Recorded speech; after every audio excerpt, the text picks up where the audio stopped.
السلام علیکم، welcome back to my YouTube channel love story novel سب۔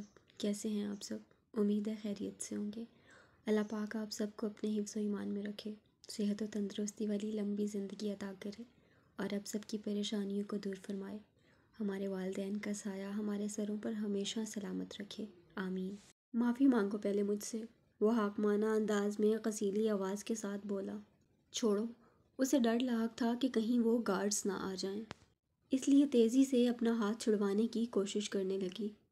کتنی بدتمیز ہو یار تم، پہلے معافی مانگو مجھ سے، وہ لڑکا اڑتے ہوئے۔ یہ رہی، گارڈز وہاں پہنچ گئے تھے اور وہ لڑکا نجمہ کا ہاتھ چھوڑنے کے لیے تیار ہی نہ تھا۔ نجمہ نے جھنجھلا کر کہتے ہی اپنے دوسرے ہاتھ سے اس کے چہرے پر تھپڑ جڑ دیا۔ فولش گائے۔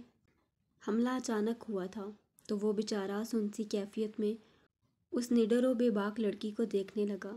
تھپڑ کھانے کے شوق کے سبب اس کے ہاتھ سے نجمہ کا ہاتھ چھوٹ گیا تھا۔ وہ اپنے چہرے پر بے یقینی کے عالم میں ہاتھ رکھے اس سمت دیکھتا رہا جہاں سے وہ لڑکی اس کی نگاہ سے بھاگتے ہوئے اوجھل ہوئی۔ تھپڑ کیوں مارا اس نے؟ وہ اب خود سے الجھ کر خود کلامی کر رہا تھا۔ اللہ اللہ، بھاگتے بھاگتے اب پسلیوں میں درد شروع ہو گیا تھا، جس کے سبب مزید بھاگ پانا تو دور کی بات، 2 قدم چل پانا بھی محال تھا۔ وہ نڈھال حالت میں ایک مارٹ میں داخل ہوئی۔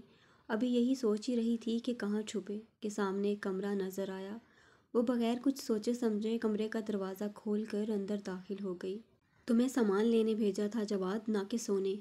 وہ لڑکا جو ابھی کچھ دیر پہلے نجمہ سے ٹکرایا تھا وہ مارٹ میں داخل ہوا۔ اس کے داخل ہوتے ہی مارٹ شاپ کا مالک فرقان صاحب، جو کہ اس کے والد ہیں، غسیلی آواز میں ڈپٹتے ہوئے بولے، سوری ڈیڈ، وہ راستے میں ایک سرپھری سے ٹکرا گیا تھا، اس لیے دیر ہو گئی۔ وہ اپنے دیر سے آنے کا سارا الزام اس لڑکی پر ڈالنے لگا، جبکہ اصل وجہ تو کچھ اور ہی تھی دیر سے تشریف آوری کی۔ ہاں، تبھی میں کہوں، آج کل ہارر مووی کے ٹکٹس تمہاری پینٹ کی جیب سے کیوں نکل رہے ہیں، تو اس سرپھری کو میرے پیسوں پر موویاں دکھا رہے ہو؟ وہ خاصا برہمی سے کہتے ہوئے ایک ہاتھ کمر پر ٹکا کر جبکہ دوسرے ہاتھ سے پاس رکھا جھاڑو اٹھانے لگے۔ انہیں جھاڑو اٹھاتا دیکھ اس کا الرٹ الارم بج گیا تھا۔ وہ تیزی سے 1 قدم پیچھے ہوا۔ ڈیڈ، ایسا کچھ نہیں ہے۔ ہائے میرا نصیب اتنا اچھا کہاں کہ کسی حسین پری کے ساتھ بیٹھ کر مووی دیکھوں، میں تو گنجے کے ساتھ دیکھنے گیا تھا، وہ منہ بسور کر کہتے ہوئے بھاگنے کی تیاری میں تھا، کیونکہ وہ خوب جانتا تھا کہ اگلا جملہ اس کے والد منہ سے نہیں ہاتھوں سے ادا کریں گے۔ ویسے بھی آپ جتنی پاکٹ منی دیتے ہیں، اس میں یونی میں لنچ کر لوں یہی بہت ہے۔ آپ کو پتہ ہے اپنے سارے دوستوں میں واحد ہوں جس کی اب تک کوئی گرل فرینڈ نہیں ہے، اور جس طرح کے حالات چل رہے ہیں مجھے لگتا ہے آپ کا فضل و کرم شامل حال رہا تو فیوچر میں بھی نہیں ہونی۔ مجھے لگتا ہے مجھے غریب کے نصیب میں سنگل ہی مرنا لکھا ہے۔ وہ اپنی دکھ بھری داستان جذباتی انداز میں سناتے ہوئے اپنے پتھر دل باپ سے ذرا ترس کھا لینے کی امید رکھ رہا تھا۔ چپ کر نالائق، جب دیکھو گرل فرینڈ کا رونا روتا رہتا ہے، وہ خاصا ڈپٹ والے انداز میں جھاڑو کا ڈنڈا پکڑتے ہوئے بولے۔ چپ ہی تو ہوں آج تک، کاش موم اپنے ساتھ مجھے بھی لے جاتی، کہاں اس کھڑوس کے پاس چھوڑ گئیں۔ وہ دل ہی دل گڑتے ہوئے، اب وہاں کھڑے کھڑے کیا کر رہے ہو، چلو مارٹ بند کرو، وہ کہہ کر خود پیسے لا کر سمیٹنے لگے۔ وہ منہ بسورتے ہوئے کام میں لگ گیا۔ پھر دونوں باپ بیٹا مارٹ کو باہر سے لاک کر کے چلے گئے، جبکہ نجمہ گودام میں بھوکی پیاسی درد کی شدت سے نڈھال پڑی تھی۔ سردی اتنی شدید تھی کہ اس کا پورا جسم کپکپا رہا تھا۔ گودام میں رکھے چیزوں کے خالی باکس سے وہ ٹیک لگا کر نڈھال حالت میں بیٹھی رہی، پھر آہستہ آہستہ اس کا جسم ساتھ چھوڑنے لگا، جس کے سبب وہ وہیں ٹھنڈے فرش پر لیٹ گئی۔ وہ غشی کی سی حالت میں تھی، مگر ذہن اب بھی کام کر رہا تھا۔ اسے اپنی ماں کی فکر ستا رہی تھی، مگر اس کا جسم اب ساتھ نہیں دے رہا تھا۔ بے بسی کے سبب آنکھوں سے آنسو موتی بن کر فرش پر گرنے لگے۔ اس نے شروع سے محیب جلال ملک کو جلاد مانا، اسے بے رحم کہا، اس سے کبھی کسی بھلائی کی امید نہ رکھی، مگر آج نہ جانے کیوں دل موازنہ کر رہا تھا اس کا اور عدیل کا۔ اس ستمگر نے کبھی ہاتھ نہیں اٹھایا اس پر، نہ ہی کبھی کوئی فزیکلی تکلیف پہنچانے کی کوشش کی۔ کتنی لڑائیاں ہوئیں، لیکن ہرجائی نے کبھی بھی بالوں کو جڑوں سے پکڑ کر جانوروں کی طرح نہیں گھسیٹا، کبھی تہمت نہ لگائی کردار پر جیسے اس ظالم عدیل نے لگائی۔ اس گھٹیا انسان نے تو جیسے اس کے پاکیزہ کردار کی دھجیاں بکھیر دیں۔ وہ تڑپ اٹھی تھی، عدیل کے کہے جملے دوبارہ یاد آنے پر۔ شادی کے بعد اسے یاد نہیں پڑتا کہ محیب نے کبھی گندا کہہ کر گھن کھائی ہو، یا اسے گندی گالیاں دی ہوں، یا اس کی ماں کے ساتھ بدتمیزی کی ہو۔ محیب تم شاید اتنے برے بھی نہیں تھے۔ وہ اسی عالم مدہوشی میں آہستگی سے ہونٹوں کو جنبش دیتے ہوئے اعتراف کرنے لگی۔ وہ اپنے پاؤں کو موڑ کر پیٹ سے لگائے، دونوں ہاتھ مضبوطی سے فولڈ کر خود میں سمٹی فرش پر لیٹی ہوئی تھی۔ جیسے جیسے رات ہو رہی تھی سردی بھی بڑھ رہی تھی۔ سردی کے سبب اسے لگا وہ مر جائے گی، کل کی صبح شاید اسے نصیب نہ ہو سکے اب۔ پھر اچانک خود سے متعلق ننھی جان کا خیال آیا۔ دل میں آیا اگر وہ مر گئی تو اس کی اولاد کا کیا ہوگا؟ بس یہی سوچ ہمت دینے کا سبب بنی۔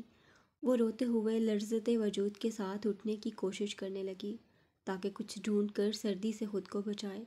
جیسے تیسے کر کے اٹھی اور پورے گودام میں نظریں دوڑانے لگی۔ اچانک نظر ایک باکس کو ڈھانپے ہوئے لال رنگ کی چادر پر گئی۔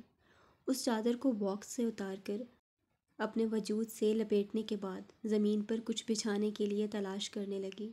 گودام کے کونے میں کچھ گتوں کے ٹکڑے پڑے تھے۔ انہیں اٹھا کر فرش پر بچھایا اور پھر اس پر لیٹ کر آنکھیں موند لیں۔ گمان ہوتا جیسے آج کی یہ تاریک رات کبھی گزرے گی ہی نہیں۔ دل پر مانو مایوسی کا راج تھا، مگر پھر اچانک اس ستم گر کا باہوں میں بھینچ کر سلانا یاد آیا۔ وہ اداسی سے مسکرا دی۔ جواد جلدی گودام سے سامان نکال کر مارٹ میں لگاؤ۔ اس کی آنکھوں میں ابھی بھی نیند کا خمار تھا۔ وہ یونی جانے سے قبل روزانہ اپنے والد کے ساتھ مارٹ میں کام کرتا۔ Okay dad. وہ کالی ٹی شرٹ جس پر بینٹن کی تصویر پرنٹ تھی، ساتھ ساتھ نیلے رنگ کا ڈھیلا ڈھالا پاجامہ زیب تن کیا ہوا تھا۔ بالوں میں برش کرنا تو دور کی بات، منہ دھونے تک کی زحمت نہ کی تھی اس لڑکے نے۔ وہ ایک ہاتھ سے اپنا سر کھجاتے بڑا سا منہ کھول کر جمائی لیتے ہوئے گودام میں داخل ہوا۔ دوپہر کی سنہری کرنوں میں چمکتی ہوئی وہ لڑکی اسے سامنے ہی گتوں کے ٹکڑوں پر لیٹی نظر آئی۔ وہ لال رنگ کی چادر میں لپٹی تھی، بال کھلے ہوئے جو کچھ چہرے اور باقی کمر کو ڈھانکے ہوئے نظر آئے۔ اس کی سفید رنگت سورج کی سنہری کرنوں میں الگ ہی چمک رہی تھی۔ وہ اتنی خوبصورت لگ رہی تھی سوتے ہوئے کہ جواد نے جو منہ جمائی کے لیے کھولا تھا وہ بند کرنا بھول بیٹھا۔ کون ہے یہ لڑکی؟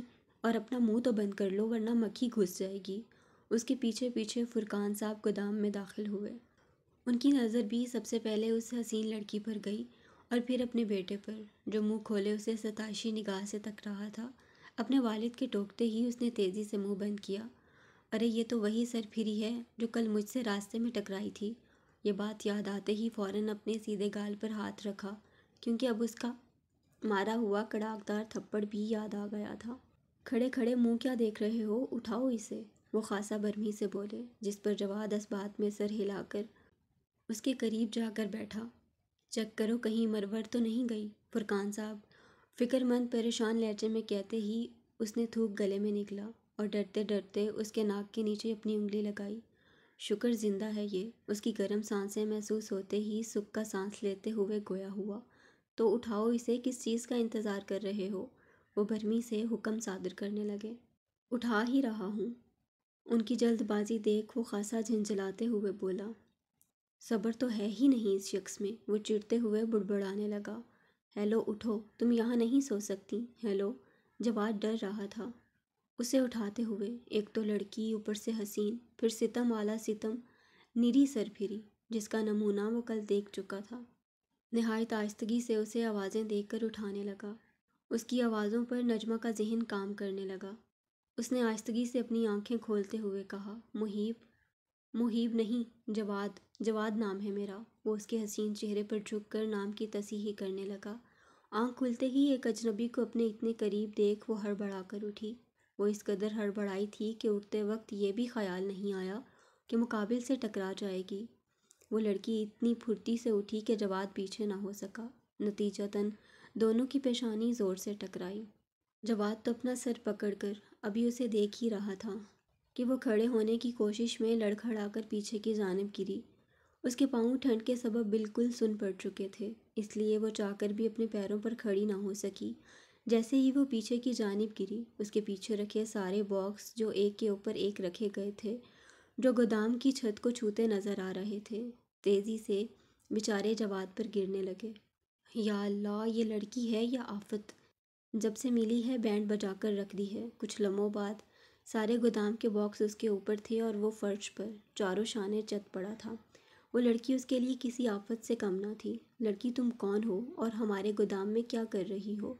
فرقان صاحب روبدار انداز میں استفسار کرنے لگے۔ میں کل کے حادثے کے سبب وہ بہت گھبرائی ہوئی تھی۔ سمجھ گیا، ضرور گھر سے بھاگی ہو، مگر میں بتا دوں یہ کوئی ہوٹل نہیں ہے، میرا گودام ہے۔ شکل و صورت سے تو اچھے گھر کی معلوم ہوتی ہو۔ چلو ابھی کے ابھی اپنے گھر واپس لوٹ جاؤ، ورنہ میں تمہیں پولیس کے حوالے کر دوں گا۔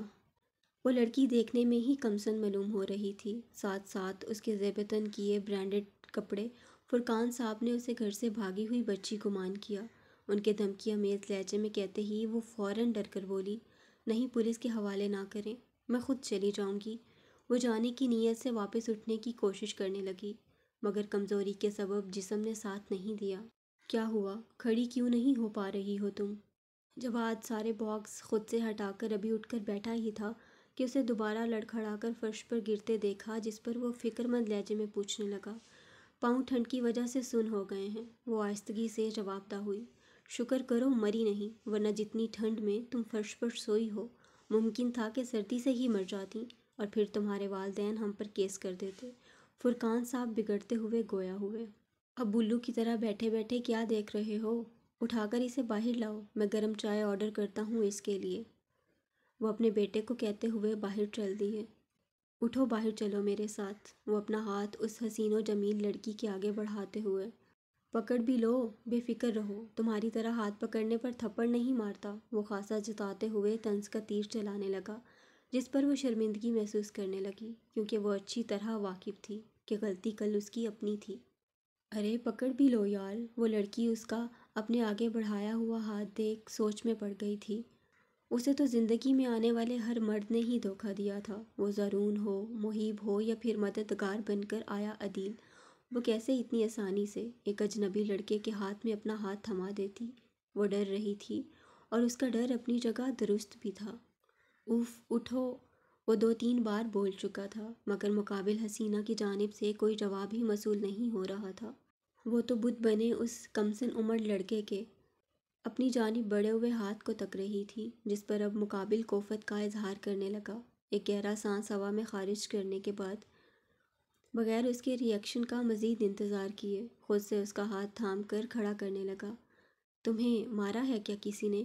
اس کی اسکن بہت احساس تھی، یہی سبب تھا کہ پاس سے دیکھنے پر عدیل کی انگلیوں کے چھپے ہوئے لال نشان صاف نظر آ رہے تھے۔ اس کے کھڑے ہوتے ہی جواد نے بغور اس کا چہرہ دیکھتے ہوئے استفسار کیا، جس پر نجمہ تیزی سے اپنے بالوں سے چہرے کو کور کرنے لگی۔ میں کچھ پوچھ رہا ہوں، تمہارے والدین نے مارا ہے تمہیں، یا تمہارے بوائے فرینڈ نے؟ وہ اب خاصا سنجیدگی سے فکر مند لہجے میں پوچھ رہا تھا۔ میرا کوئی بوائے فرینڈ نہیں ہے، میں اور میری موم میری دوست کے بھائی کے ساتھ یہاں آئے تھے۔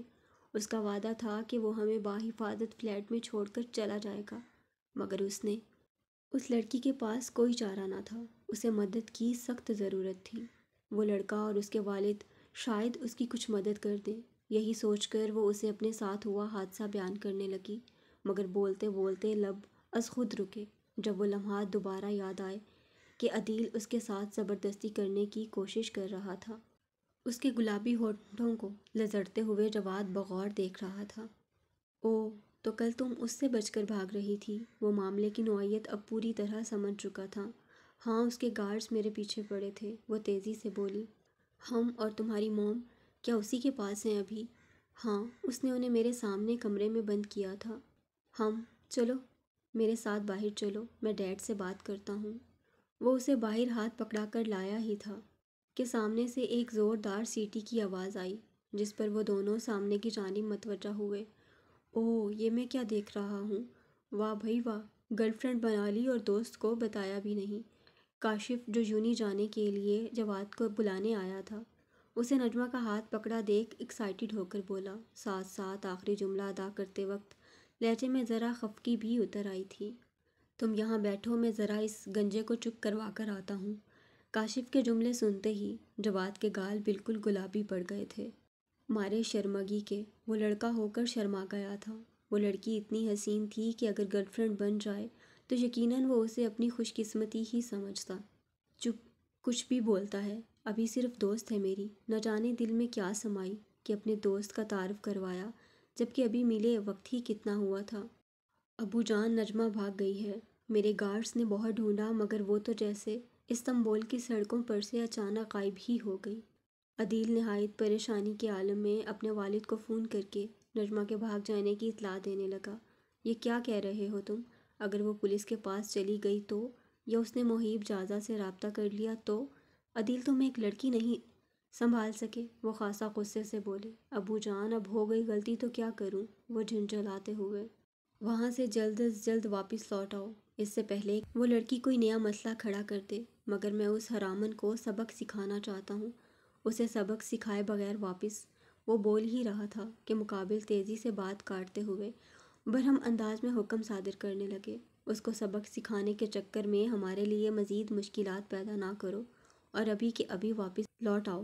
کیا تمہیں خبر نہیں کہ ہمارے پیچھے پہلے ہی میڈیا لگا ہوا ہے؟ ابھی سیمنٹ میں ملاوٹ اور فیکٹری میں لگی آگ کا کیس بند نہیں ہوا ہمارا۔ اگر میڈیا کو ذرا بھی بھنک لگی تو تم خود سمجھدار ہو کتنی بڑی مشکل میں پڑ جائیں گے۔ پھر وہ جازہ جو اس لڑکی کی خاطر اپنے بھائی کو مارنے چلا ہے، خواہ مخواہ ہمارا دشمن بن جائے گا۔ اس کے ساتھ ابھی بگاڑ نہیں سکتے۔ عدنان صاحب ان لوگوں میں سے تھے جنہوں نے پیسے کو ہی اپنا دین امان بنا رکھا تھا اور آخرت کو پوری طرح بھول بیٹھے تھے۔ انہوں نے کچھ ماہ پہلے ہی اپنی فیکٹری میں دوپہر کے وقت جب ورکرز سے بھری ہوئی تھی آگ لگوا دی تاکہ انشورنس کا پیسہ حاصل کر سکیں۔ ان کی اس سفاکیت و حیوانیت کے سبب ہزاروں فیکٹری میں کام کرنے والے غریب ورکرز اس آگ میں جل کر مر گئے، مگر اس شخص کے لالچ و ہوس کی کھوپڑی نہ بھری۔ کیس ابھی کورٹ میں ہی چل رہا تھا کہ انہوں نے اپنے نئے پروجیکٹ میں ملاوٹی اور غیر معیاری سامان سیمنٹ استعمال کیا، جس کے سبب وہ بلڈنگ جو چوتھی منزلہ بنتے ہی زمین بوس ہو گئی۔ اس کے نیچے بہت سے غریب مزدور اور 2 آرکیٹیکٹ دب کے مر گئے۔ ان پر 2 کیس چل رہے تھے۔ یہی سبب تھا کہ وہ عدیل کو مزید مشکلات کھڑا کرنے سے روک رہے تھے۔ نجمہ کو ٹھیک طرح یاد تو نہ تھا، مگر جتنا اس فلیٹ اور اس کے ارد گرد کی چیزیں یاد تھیں وہ سب فرقان صاحب، جواد اور کاشف کو بیان کرتیں۔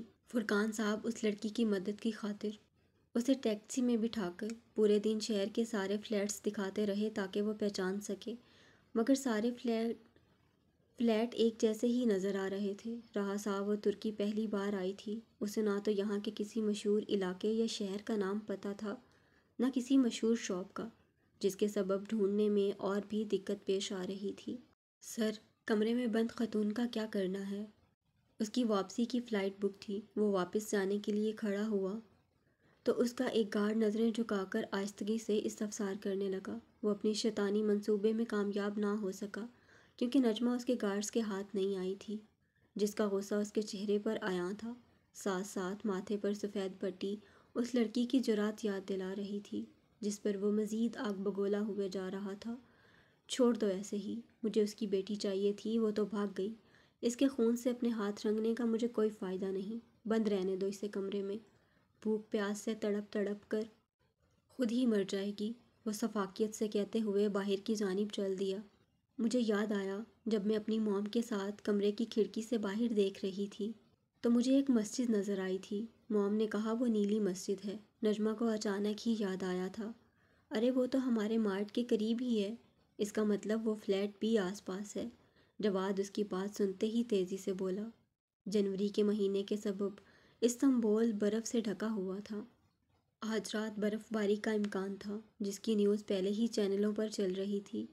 وہ جلد ہی فلیٹ ڈھونڈنے میں کامیاب ہوئے تھے، مگر جواد نے ٹیکسی کو دور ہی رکوا لیا تھا۔ جواد نے نجمہ کو سخت تاکید کی تھی کہ وہ ٹیکسی سے نہ اترے، کیونکہ وہ حالات کا جائزہ لینے کے بعد فیصلہ کرنے والے تھے کہ انہیں اس معاملے میں پولیس کی مدد لینی ہے یا نہیں۔ یہ محض اتفاق تھا یا اس کی دعائیں کہ ان لوگوں نے دور سے ہی عدیل اور اس کے گارڈز کو بلڈنگ سے نکل کر گاڑی میں بیٹھتا ہوا دیکھا۔ اب صرف ان لوگوں کے جانے کا انتظار ہو رہا تھا۔ یہ تو لاک ہے، ہم اندر کیسے جائیں گے؟ نجمہ انہیں اپنے فلیٹ تک آرام سے لے آئی تھی۔ فلیٹ کا دروازہ لاک دیکھ کاشف سر پکڑ کر بولا، ہٹ یار، میں دیکھتا ہوں۔ جواد نے اسے دروازے کے سامنے سے ہٹاتے ہوئے اور پھر خود زور زور سے دروازے پر لاتیں مارنے لگا۔ اس کے دروازے پر لات مارنے کے سبب شور برپا ہو رہا تھا، جس کی وجہ سے سامنے فلیٹ میں موجود ایک گورا شخص اپنے فلیٹ سے باہر نکل آیا۔ یہ کیا کر رہے ہو تم لوگ؟ وہ شخص بے ساختہ ہی سخت لہجے میں پوچھنے لگا۔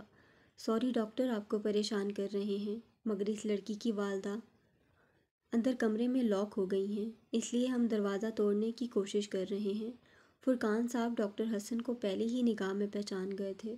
وہ ترکی کے مشہور و معروف ہارٹ اسپیشلسٹ تھے۔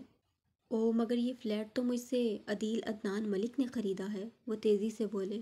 ہاں وہی باسٹرڈ، اسی نے میری موم کو کمرے میں لاک کیا تھا، نجمہ روحانسہ لہجے میں جواب دہ ہوئی۔ ڈاکٹر کیا آپ کے پاس فلیٹ کی کوئی دوسری چابی ہے؟ فرقان صاحب پر امید نظروں سے تکتے ہوئے پوچھنے لگے۔ ہاں ہے، مگر میں بغیر فلیٹ کے مالک کی اجازت کے آپ کو نہیں دے سکتا۔ سر پلیز، میری موم اندر بند ہیں، وہ روتے ہوئے منتی لہجے میں بولی۔ پر میں تمہاری بات پر کیسے یقین کر لوں؟ وہ ہچکچا رہے تھے نجمہ کی مدد کرنے میں۔ آپ چاہیں تو خود چیک کر لیں اندر جا کر، اندر کمرے میں میرے سامنے ہی اس نے میری ماں کو بند کیا تھا۔ وہ تیزی سے بغیر سانس لیے گویا ہوئی۔ اس کی آنکھوں کی سچائی ڈاکٹر حسن کو مجبور کر رہی تھی اپنے اصول توڑنے پر۔ اچھا ویٹ، وہ کہہ کر اپنے فلیٹ میں چلے گئے۔ ریلیکس، تمہاری موم ٹھیک ہوں گی۔ اس کے چہرے پر ہوائیاں اٹھ رہی تھیں، ہر گزرتے لمحے کے ساتھ اس کا خوف بڑھ رہا تھا کہ خدا نہ خواستہ کوئی نقصان پہنچا کر نہ چلا گیا ہو وہ ظالم۔ یہ تو یقین تھا کہ وہ اندر ہیں، کیونکہ عدیل کو تنہا جاتے دیکھا تھا اس نے۔ جواد اس کے کندھے پر ہاتھ رکھ کر تسلی دینے لگا۔ ہم کبھی کبھار اپنوں سے زیادہ ضرورت کے وقت غیر کام آ جاتے ہیں، ملے ہوئے وقت ہی کتنا ہوا تھا ان لوگوں سے، مگر پھر بھی اپنے اپنے سے معلوم ہوئے اسے۔ موم موم ڈاکٹر حسن کے فلیٹ کا دروازہ کھولتے ہی وہ اندر کی جانب بھاگی۔ کمرے کا دروازہ لاک تھا، جس کی چابی عدیل اپنے ساتھ ہی لے گیا تھا۔ نجمہ بے حواسی کے عالم میں زور زور سے دروازہ باہر سے پیٹتے ہوئے چیخنے لگی۔ ہٹو، میں کھولتا ہوں۔ ڈاکٹر حسن نے اسے ہٹا کر کمرے کا دروازہ کھولا۔ محترمہ عروسہ فرش پر بے ہوش پڑی تھیں۔ موم انہیں بے ہوش پڑا دیکھ وہ پاگلوں کی طرح چیختے ہوئے ان کی جانب بڑھی۔ پوری دنیا میں ماں کے علاوہ تھا ہی کون اس کا؟ اگر انہیں کچھ ہو جاتا تو یقیناً وہ تو جیتے جی مر جاتی، اس بھری دنیا میں تنہا رہ جاتی۔ بیٹا میں ڈاکٹر ہوں، مجھے چیک کرنے دو، انہوں نے کہہ کر تیزی سے محترمہ عروسہ کو باہوں میں بھر کر بیڈ پر سیدھا لٹایا اور نبض چیک کرنے لگے۔ ڈاکٹر سب ٹھیک ہے نا؟ وہ ڈرتے ڈرتے سوالیہ انداز میں۔ انہیں ہسپتال میں ایڈمٹ کرنا پڑے گا، فکر مت کرو، ٹھیک ہو جائیں گی۔ وہ نبض چیک کرنے کے بعد فوراً ہی اپنے ٹراؤزر کی جیب سے سیل نکال کر ایمبولینس کو کال کرنے لگے۔ محترمہ عروسہ کو ہسپتال میں ایڈمٹ کر دیا گیا تھا۔ نجمہ انہی کے ساتھ تھی۔ یہ پہن لو ورنہ کہیں تم بھی بیمار نہ پڑ جاؤ۔ برف باری شروع ہو چکی تھی۔ نجمہ کراچی سے جو کپڑے پہن کر آئی تھی ابھی تک انہی میں ملبوس تھی۔ اگر وہ کیلیفورنیا جیسے ملک کی رہائشی نہ ہوتی تو غالباً اس کے لیے استنبول کی سردی برداشت کرنا بڑا مشکل ہوتا۔ کل کی نسبت آج سردی بہت زیادہ تھی۔ وہ روم سے باہر دوائیاں لینے نکلی تو جواد اس کے ساتھ میڈیکل تک جانے کے لیے کھڑا ہوا۔ وہ پوری کپ کپا رہی تھی۔ یہ دیکھ تیزی سے اس خوبرو لڑکے نے اپنی موٹی کالے رنگ کی جیکٹ اتاری اور اس کے قریب آیا۔ نجمہ اچانک اس کے قریب آنے پر چونک کر اس کے چہرے کی جانب دیکھنے لگی۔ اس کا یوں چونک کر دیکھنا مقابل کو بتا گیا تھا کہ وہ لڑکی اس سے ابھی ڈر رہی ہے۔ اس نے بڑی پیاری سی مسکان چہرے پر سجائے، اپنے لمبے ہاتھوں کو اس کی پشت کی جانب لے جا کر پیچھے سے اس کے کندھوں پر جیکٹ اوڑھائی۔ شکریہ، کسی اجنبی سے اتنی مدد کی امید نہیں تھی اسے۔ وہ لڑکا جیسے احسان پر احسان کیا جا رہا تھا۔ وہ جیکٹ اڑا کر اس نازک صفت لڑکی کا حسین سراپا تکنے لگا۔ نجمہ نے اس کی نیم شہد رنگ آنکھوں میں دیکھتے ہوئے شکریہ ادا کیا اور پھر تیزی سے نظریں جھکا لیں، جس پر اس کے چہرے کی مسکان مزید گہری ہوئی۔ ویلکم، ویسے تمہاری عمر کیا ہے؟ جواد بات کرنا چاہتا تھا، اس کے بارے میں سب کچھ جاننا چاہتا تھا، مگر بات کرنا کیسے شروع کرے یہ اسے سمجھ نہیں آ رہا تھا۔ بڑی مشکل سے ہمت جمع کر جو ذہن میں آیا وہ پوچھ بیٹھا، مگر سوال کرنے کے اگلے ہی لمحے زبان دانتوں میں دب آئی۔ اوہ سوری، میں بھول گیا، لڑکیوں سے ان کی عمر نہیں پوچھتے۔ اس کے سوال پر وہ بغور اس کے چہرے کو دیکھنے لگی۔ اف، اتنا سٹوپڈ کیوں ہوں میں؟ وہ جیسے خود ہی خود کو ملامت کر رہا تھا۔ اچھا، تمہارا کوئی بوائے فرینڈ تو نہیں ہے نا؟ وہ پہلے بھی ایک بار یہ سوال پوچھ چکا تھا، جواب بھی اچھی طرح یاد تھا، مگر صرف 100% تصدیق اور کانوں کو بڑا بھلا لگتا ہے اس کا جواب سننا، اس لیے پوچھ رہا تھا۔ ہم نجمہ نے کوئی جواب نہ دیا۔ میڈیکل والے کو وہ پرچی دینے ہی لگی تھی کہ اس کے ہاتھ سے جواد نے پرچی پھرتی سے چپٹ لی۔ میں لے لیتا ہوں۔ نہیں، اس کی ضرورت نہیں، پیسے ہیں میرے پاس۔ وہ کمزور سا احتجاج کرنے لگی۔ اپنے پیسے اپنے پاس رکھو، بعد میں کام آئیں گے، اس نے مسکرا کر کہا۔ اس کی مسکراہٹ بہت ہی حسین تھی، جیسے توانائی بخشتی ہو دیکھنے والے کو، دیکھنے والے کا دن بن جائے۔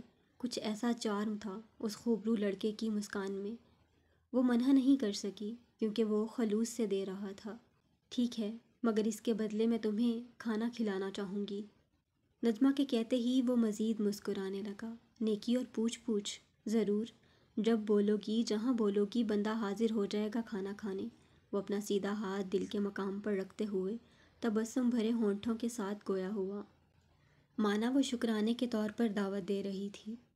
مگر جواد کے لیے یہی بہت تھا کہ ایک بار ملاقات کا پھر موقع ملے گا۔ ویسے میری عمر 19 سال ہے۔ کچھ لوگ بڑی جلدی دل میں گھر کر لیتے ہیں، وہ بھی کچھ ایسا ہی بندہ تھا۔ نجمہ اس کے لیے اپنے دل میں کوئی خوف نہیں پا رہی تھی۔ وہ خاموشی سے چلتے ہوئے واپس روم کے پاس پہنچ گئے تھے۔ ابھی وہ کمرے کی جانب ایک قدم بڑھی ہی تھی کہ دل میں ایک خیال کے آ جانے پر اس کی جانب مڑی اور دھیرے سے اس کے کچھ دیر پہلے کیے سوال کا جواب دیا۔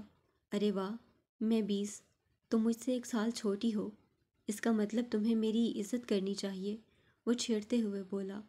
ٹھیک ہے، آج سے جواد بھائی کہا کروں گی، نجمہ کی معصومیت سے جواب دیتے ہی کاشف کا ٹھٹھا بلند ہوا، جبکہ جواد بیچارہ صدمے سے سامنے کھڑی لڑکی کو دیکھنے لگا، جس نے ایک لمحہ نہ لگایا تھا اسے بھائی بلانے میں۔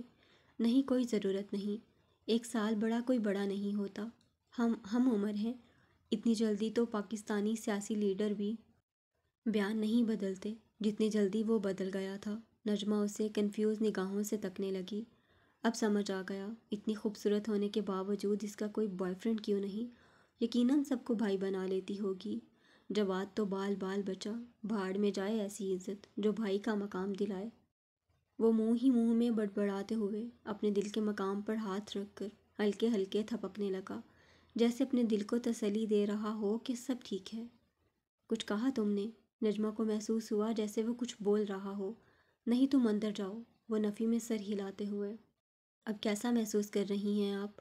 محترمہ عروسہ کو ہوش آیا تو ان کے سامنے سب سے پہلے ڈاکٹر حسن کا چہرہ تھا، جو نہایت نرمی سے ان کی طبیعت کے متعلق استفسار کر رہے تھے۔ میں کہاں ہوں اور میری بیٹی؟ پہلے تو ذہن نے کام ہی نہ کیا، مگر چند ثانیوں بعد وہ گھبرا کر اٹھتے ہوئے استفسار کرنے لگی۔ سب ٹھیک ہے، آپ کی بیٹی باہر بیٹھی ہوئی ہے۔ میں ڈاکٹر حسن، مجھے بتائیں اب آپ کیسا محسوس کر رہی ہیں؟ ڈاکٹر حسن کے اشارہ کرتے ہی نرس نے انہیں پکڑ کر واپس بیڈ پر لیٹا دیا۔ پھر وہ تحمل سے ان کا چیک اپ کرنے لگے۔ آپ کے ہسبینڈ وہ کہاں ہیں؟ انہوں نے اچانک ہی ایک ابرو اچکا کر استفسار کیا۔ نرس اس غیر ضروری سوال پر ڈاکٹر حسن کو تعجب سے دیکھنے لگی۔ ان کا انتقال ہو چکا ہے، محترمہ عروسہ دکھ بھرے لہجے میں بولی۔ کتنے وقت سے آپ اپنی بیٹی کو اکیلے سنبھال رہی ہیں؟ پھر ایک غیر ضروری سوال۔ جب سے وہ پیدا ہوئی ہے، میری بیٹی کے پیدا ہونے سے پہلے ہی ان کا انتقال ہو گیا تھا، وہ افسردگی سے گویا ہوئی۔ انہیں یہ دکھ ہمیشہ ستاتا کہ نجمہ نے کبھی اپنے والد کو نہیں دیکھا، نہ ان کی شفقت و محبت پا سکی۔ بہت محرومیوں میں گزاری تھی اس لڑکی نے زندگی۔ کہنا بہت آسان ہے کہ باپ نہیں ہے، جس پر گزرتی ہے وہی جانتا ہے کہ باپ نہیں ہونا کیا ہوتا ہے۔ اس جملے میں درد ہے، مگر یہ ہر کوئی محسوس نہیں کر سکتا۔ ہم صرف وہی درد و تکلیف محسوس کر سکتے ہیں دوسرے کی جو خود پر گزری ہو، جس پر نہیں گزری وہ کیا جانے۔ باپ نہ ہو تو پوری دنیا روٹھی ہوئی معلوم ہوتی ہے، باپ ہے تو دنیا کا ہر کھلونا اپنا ہے۔ جب ماں کے سینے سے لگ کر بھی سکون میسر نہ آئے تو بس، پھر دنیا میں واحد باپ کا سینہ ہوتا ہے جو ہماری ہر تکلیف و غم کو اپنے اندر سمو کر کمر سے لاتے ہوئے نرمی سے کہتا ہے، سب ٹھیک ہو جائے گا، فکر نہ کرو، ابھی تمہارا باپ زندہ ہے۔ مگر یہ جملے اس لڑکی کے مقدر میں نہ آ سکے۔ وہ آج اپنا جائز حق چھوڑ کر بھاگ آئی ہے، صرف اس کے لیے کیونکہ وہ تھک چکی ہے۔ آسان نہیں ہوتا اس شخص سے لڑنا جس کی جیت آپ کی ہار ہو اور جس کی ہار بھی آپ کی ہار ہو۔ او اللہ ان کی مغفرت فرمائے۔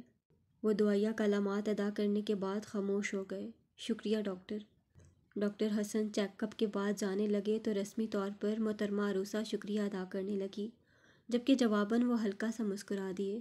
انہیں مسکراتا دیکھ پاس کھڑی نرس کی حیرت سے آنکھیں بڑی ہوئیں، کیونکہ ڈاکٹر حسن نہایت سنجیدہ مزاج کے مالک تھے۔ وہ 10 سال سے ان کے ساتھ کام کر رہی تھی، مگر ان 10 سالوں میں آج پہلی بار انہیں مسکراتا دیکھا تھا۔ ڈاکٹر حسن 40 سال کے تھے۔ انہوں نے آج تک شادی نہیں کی تھی۔ وہ شکل و صورت سے بالکل ترکش تھے، سفید و سرخ و رنگت کے مالک، چہرے پر سنجیدگی، آنکھوں میں روب، پتلے دبلے، دراز قد، دیکھنے والوں کو اپنی عمر سے بہت کم معلوم ہوتے۔ وہ ہارٹ اسپیشلسٹ تھے، ترکی کے بہترین ڈاکٹرز میں سے ایک۔ 1 سال بعد وہ آفس میں بیٹھا ہوا تھا جب اس کی سیکرٹری نے آ کر خبر دی، سر، زیڈ این سکسیس گروپ کے آنر آ چکے ہیں۔ گڈ، انہیں میٹنگ روم میں بٹھاؤ، میں آتا ہوں، وہ بے تاثر لہجے میں کہتے ہوئے اپنی چیئر سے کھڑا ہوا۔ زیڈ این سکسیس گروپ امریکہ کی ان واحد کمپنیوں میں سے ایک تھا جس نے بہت کم عرصے میں اپنا نام بنایا تھا۔ دیگر پاکستانی کمپنیوں کی طرح محیب نے بھی ان کے ساتھ ہاتھ ملانے میں انٹرسٹ شو کیا تھا، کیونکہ جتنے کم وقت میں اس کمپنی نے اپنا لوہا منوایا تھا وہ واقعی اپنی مثال آپ تھا۔ محیب کیلیفورنیا میں تھا، جہاں اس کی کمپنی کا پروجیکٹ مکمل ہونے کے مراحل طے کرتے کرتے اچانک کچھ مشکلات کا شکار ہو گیا تھا۔ وہ ابھی یہ گتھی سلجھا رہا تھا کہ یہ مشکلات قدرتی ہیں یا کوئی دانستہ طور پر اس کے پروجیکٹ کو نقصان پہنچانے کی کوشش کر رہا ہے۔ Hello, nice to meet you, mister Muheeb Jalal Malik. وہ میٹنگ روم میں داخل ہوا تو سامنے بیٹھے شخص کو دیکھ اسے زبردست شوق لگا۔ ایک لمحے کے لیے نیلی آنکھوں میں حیرت جھلکی۔ سامنے وہیل چیئر پر بیٹھا شخص کوئی اور نہیں، زارون تھا۔ یہ پہلی بار تھا زندگی میں جب وہ آمنے سامنے مل رہے تھے۔ مقابل نے مسکراتے ہوئے اس کی جانب مصافحے کے لیے رسمی طور پر ہاتھ بڑھایا۔ محیب کو یقین کرنے میں کچھ لمحے لگے۔ زیڈ این سکسیس گروپ کا آنر زارون ہے، وہ ویل چیئر پر بیٹھا لڑکا۔ نجمہ سے جتنا اس نے محیب کے بارے میں برا سن رکھا تھا، اسے لگتا تھا جب وہ اس سے ملے گا تو اس کے سر پر 2 سینگ تو ضرور ہوں گے، جبکہ اس کے تصور کے بالکل برعکس محیب جلال ملک تو پرسنالٹی کا مالک نظر آیا۔ اس کی نگاہیں بہت شارپ معلوم ہو رہی تھیں مقابل کو، مگر پھر بھی وہ نہایت مطمئن انداز میں چہرے پر مسکراہٹ سجائے بیٹھا تھا۔ میں یہاں تم سے میٹنگ کرنے نہیں آیا۔ محیب اپنے پروقار انداز سے مقابل کے سامنے والی چیئر پر بیٹھا۔ اس کے بیٹھتے ہی سائمہ نے پروجیکٹ کی فائل زارون کے آگے بڑھائی، جسے ہاتھ بڑھا کر لینے کی زحمت کیے بغیر وہ محیب کی شارپ نگاہوں کو بغور دیکھتے ہوئے بولا،